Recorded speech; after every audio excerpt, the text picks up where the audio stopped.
Hello everyone, મારી ચેનલમાં તમારા બધાનું ખૂબ ખૂબ સ્વાગત છે। આની પહેલાંના મેં વિડીયોમાં તમારા લોકોની હારે શેર કર્યું હતું કે અમેરિકામાં મેટ્રોમાં કેવી રીતના ટ્રાવેલ કરવામાં આવતું હોય છે। જરૂરથીને તમે લોકોએ જો હજી સુધી ના જોયો હોય તે વિડીયો તો જરૂરથીને ચેક કરજો। મેં ખૂબ જ સરસ એમાં ડિટેલથીને તમને સમજાવ્યું છે। તો જેટલા લોકો જો અમેરિકા આવવા માગતા હોય તો જરૂરથીને એવા લોકોની હારે શેર કરજો। તો અત્યારે આ એટલાન્ટાનું એરપોર્ટ છે અને મેં તમારા લોકોની હારે શેર કર્યું હતું કે ડનવુડીથીને અમે ડાયરેક્ટ એરપોર્ટ માટેની ટ્રેન લીધી હતી। તો એ એરપોર્ટ માટેની જે ટ્રેન હોય છે તે સીધી એરપોર્ટના ટર્મિનલ ઉપર જ જતી હોય છે। તો આપણે કંઈ જ્યારે અહીંયા એરપોર્ટ આવવું હોય ને ત્યારે આપણે કંઈ બીજી કંઈ ચેન્જ ન કરવાનું હોય। જ્યારે તમે સીધા અંદર જ એરપોર્ટની અંદર તમે એન્ટ્રી લઈ શકો છો। બધું જો તમારા લોકોની હારે આ વિડીયોમાં શેર કરવાની છું। વિડીયો થોડો પણ ગમે તો please do like, share and subscribe to my channel. તો આજે હું તમારા લોકોની હારે શેર કરવાની છું વર્લ્ડનું busiest airport. According to Wikipedia એટલાન્ટાનું જે એરપોર્ટ છે તે સૌથી બિઝીએસ્ટ એરપોર્ટ કહેવામાં આવતું હતું। હું એનો સ્ક્રીનશોટ પણ હમણાં અહીંયા એટેચ કરી દઈશ કે જેથી તમને લોકોને સાચી માહિતી મળે। અકોર્ડિંગ ટુ વિકીપીડિયામાં એમાં કહેવામાં આવ્યું છે કે 1998થી ને 2019 સુધી કન્ટિન્યુ બિઝીએસ્ટ એરપોર્ટમાં આનું જ નામ આવતું હતું। તો આજે હું તમારા લોકોની હારે એક નાનકડી ઝલક એરપોર્ટની જ લઈને આવી છું। તમને પણ હું દેખાડીશ કે કેટલા લોકો અહીંયા ટ્રાવેલ કરતા હોય છે, કેટલી ફ્લાઇટ આવતી હોય છે ને બધું જ। અમે અત્યારે ખાલી વોક થ્રુ જ કરીએ છીએ કારણ કે અમે તો ક્યાંય અત્યારે ફ્લાય નથી કરતા, પણ જેટલું બની શકે એટલું હું જરૂરથીને તમારા લોકોની હારે આ વિડીયોમાં શેર કરવાની છું। તમને કોઈ પણ ક્વેરી હોય તો જરૂરથીને મને કોમેન્ટ કરજો। હું તમારી હંમેશા કોમેન્ટના જવાબ દેતી હોઉં છું। વિડીયો થોડો પણ ગમે તો લાઇક કરવાનું બિલકુલ પણ ના ભૂલતા। તો અત્યારે હું તમારે લોકોની આરે આ શેર કરું છું કે આજ અમે મેટ્રોમાં અહીંયા એરપોર્ટમાં આવ્યા હતા અને અહીંયા તમે જોઈ શકો છો બધી જ પબ્લિક અહીંયા ઊભી છે। તે એલિવેટર લઈને સીધી ટર્મિનલ ઉપર જ પહોંચી જશે। તો તમારે અહીંયા ક્યાંય બીજે જવાની જરૂર નથી અને આ સામે તમે જોઈ રહ્યા છો ને ત્યાંથીને જ આપણે એન્ટ્રી લઈ લીધી। તો ટૂંકમાં અહીંયા ટ્રેન હોય અને સામે જ તમારું એરપોર્ટ હોય। જોઈ શકો છો તમે બધી પબ્લિક અહીંયાથી ને જઈ રહી છે। તો હવે આપણે પણ ચલો ટ્રેનમાંથી બહાર નીકળી ગયા અને હવે આપણે બ્રિજ કાર્ડથી ને ટેપ કરીને આપણે અંદર એન્ટર થઈશું।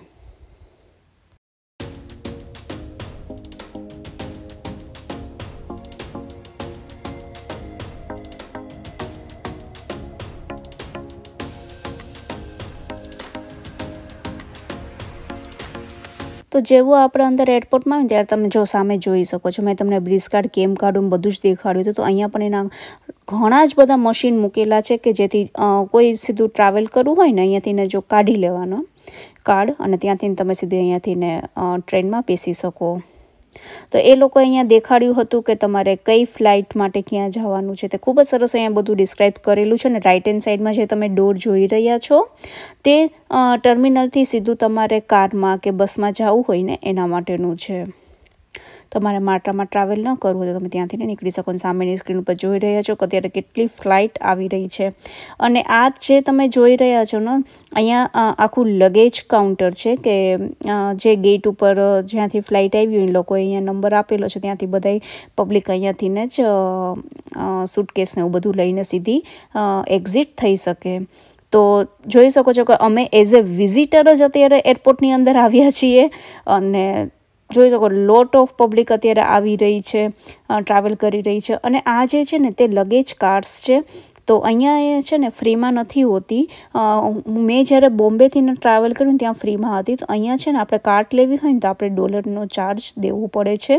મને એક્ઝેક્ટ તો ખ્યાલ નથી શું ચાર્જ લેતા હોય છે, પણ જ્યારે પણ હું ટ્રાવેલ કરીશ ત્યારે મને ખબર પડશે તેનું જરૂરથી ને તમારા લોકોની હારે શેર કરી દઈશ।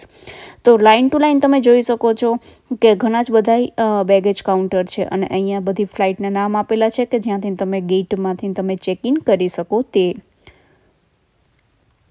અમે જ્યારે અમારા પેરેન્ટ્સને લેવા આવીએ ને ત્યારે અમે અહીંયા જે ઊભા હોઈએ એ લોકોને વેઇટ કરતા હોય, એ લોકોનો સામાન અહીંયા આવી જતો હોય છે. ખૂબ જ સારું લાગે ત્યારે કે આપણે એ લોકોને મીન્સ ત્યાં આપણે ઇન્ડિયામાં આટલું અંદર નથી જવા દેતા હોતા ને અહીંયા સરસ આટલું એલાઉ કરતા હોય છે. અને અત્યારે તમને લાગશે જ નહીં કે તમે એરપોર્ટમાં ટ્રાવેલ કરી રહ્યો, તમે જાણે કોઈ હોટલમાં ટ્રાવેલ કરતા ને તમને એવું જ અંદરથી ને ફીલ થાય. ખૂબ જ સરસ બનાવેલું છે આ એરપોર્ટ. એટલું મોટું છે ને, કારણ કે મને જ્યારે હું બોમ્બેથી ને આવી ને ત્યારે મને એટલો આઈડિયા નહોતો આવ્યો, પણ હું જ્યારે લાસ વેગાસ ગઈ ને અહીંયાથી ને ત્યારે મને ખબર પડી સાચી કે આ એરપોર્ટ એકચ્યુઅલમાં કેટલું મોટું છે. કારણ કે જ્યારે ઇન્ડિયાથી ને ટ્રાવેલ કર્યું હોય ને ત્યારે તો શું એકચ્યુઅલી આપણને ખૂબ જ થાક પણ એટલો જ લાગ્યો હોય, તો ઘણી વખત આપણે એટલો ઇન્ટરેસ્ટ ના લઈએ. પણ જ્યારે લાસ વેગાસ ગઈ ત્યારે મને ખ્યાલ આવ્યો કે ડોમેસ્ટિક માટે પણ અમારે અંદરથી ને ટ્રેન પકડવી પડી હતી ને, એટલું બધું અંદર ડીપ છે. તો જરૂરથી ને ક્યારેક હું તમારા લોકોની યારે શેર કરીશ જ્યારે અમે ફ્લાય કરશું ત્યારે. એટલે જ કહું છું કે હજી સુધી તમે લોકો જો મારી ચેનલને સબસ્ક્રાઈબ ન કરી હોય તો ઝડપીને સબસ્ક્રાઈબ કરી લેજો. જો અહીંયા ડોમેસ્ટિક ટર્મિનલ જે છે તો એ છે, અને આ આખું એરપોર્ટ છે. તમે જોઈ શકો છો કેટલું સરસ બનાવ્યું છે, અને ઉપરથી આખું સ્કાય પણ દેખાય છે.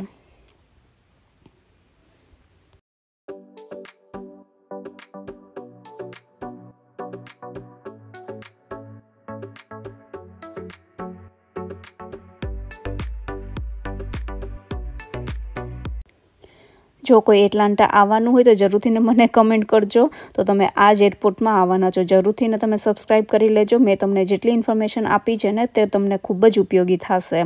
તો આ આખું રેસ્ટોરન્ટ છે. અહીંયા ઘણા જ બધા રેસ્ટોરન્ટ છે અહીંયા. તો અહીંયા પબ્લિક જે ટ્રાવેલ કરતી હોય તે અહીંયા આરામથી ને બેસીને સ્નેક છે કે એ લોકોનું લંચ ગમે તે જે કરવું હોય તે આરામથી અહીં કરી શકે. તમે જોઈ શકો છો કેટલું નીટ એન્ડ ક્લીન છે. અમે લોકોએ પણ સરસ મજાનું અત્યારે લંચ કરી લીધું અને હવે અમે જઈશું ઘર તરફ. મેં તમને એક નાનકડી ઝલક અહીંની દેખાડી દીધી હતી. આ જોઈ શકો છો તમે, સીધું બહાર જાય છે રસ્તો લેફ્ટ હેન્ડ સાઈડ, અને અહીંયા હતું માર્ટા સ્ટેશનનો રસ્તો. તો બસ હવે આપણે અહીંયાથી જ માર્ટા પકડીને સીધા જશું ડનવુડી સ્ટેશને. હું આ વિડીયોમાં એ પણ તમારા લોકોની હારે શેર કરવાની છું, કારણ કે આગળનો વિડીયો જે લોકોએ ના જોયો હોય ને તે લોકોને પણ થોડોક આઈડિયા આવી જાય. કેવો લાગ્યો વિડીયો જરૂરથી મને કમેન્ટ કરજો, અને હજી સુધી તમારે કેવા વિડીયો જોવા છે નવા તે પણ મને કહેજો, કે જેથી મને આઈડિયા આવે તમારા લોકોની હારે સરસ મજાના કન્ટેન્ટ લઈને આવવાની. તો અમારી અત્યારે મેટ્રો પડી જતી, તો બસ સીધા અમે આવીને બેસી જ ગયા. તો જ્યારે તમે એરપોર્ટથી ને આવો અને તમારે ડનવુડી કે સેન્ડી સ્પ્રિંગ કે નોર્થ સ્પ્રિંગ ક્યાંય જવું હોય ને, તો તમારે નોર્થ સ્પ્રિંગની ટ્રેન પકડી લેવાની. તો નોર્થ સ્પ્રિંગની જ્યારે ટ્રેન પકડો ત્યારે એ હંમેશા લાસ્ટ સ્ટોપ જ છે. તો ત્યાંથી ને આગળ નથી જતી. ત્યાંથી ને આગળ આલ્ફારેટા સુધીનો પ્લાન છે, પણ ઘણા હજી વર્ષ લાગી જશે ડેવલપ થવામાં. તો બસ અત્યારે અમારી હવે મેટ્રો સ્ટાર્ટ થઈ ગઈ, અમે બેસી ગયા, અને બસ જોતા જાઓ. હવે તમારા લોકોની યાર થોડો ઘણો વ્યૂ પણ શેર કરતી જઈશ.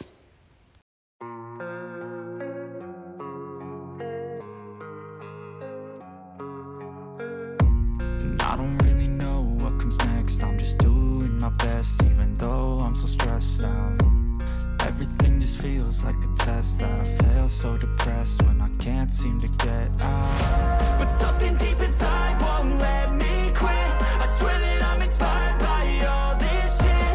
Tell me that I can and I won't. That's what guides me the most. Fuck your lies, I'll do what I want.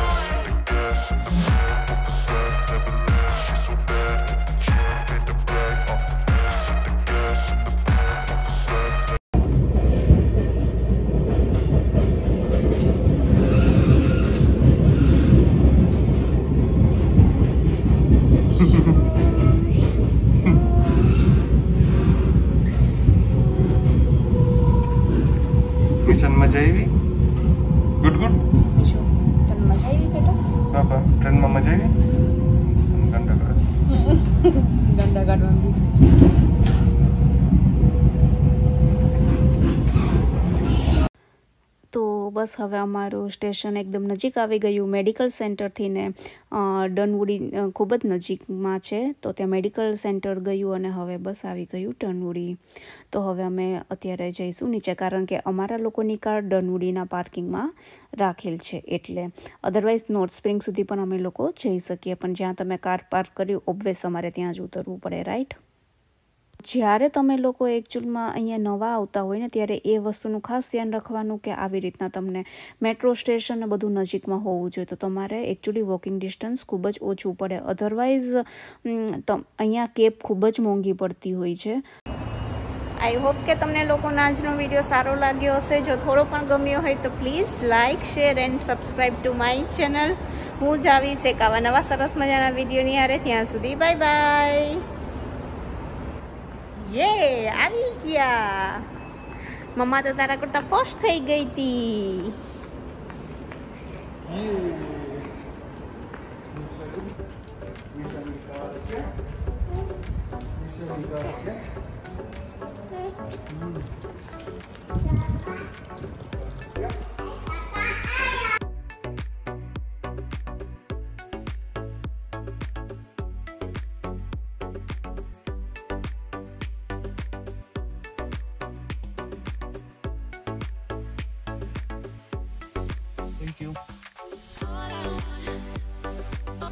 And હવે ઓલમોસ્ટ સ્પ્રિંગ આવી જ રહ્યો છે અને તમે જોઈ શકો છો કે કેટલા સરસ હવે ફ્લાવર પણ આવવા મંડી ગયા.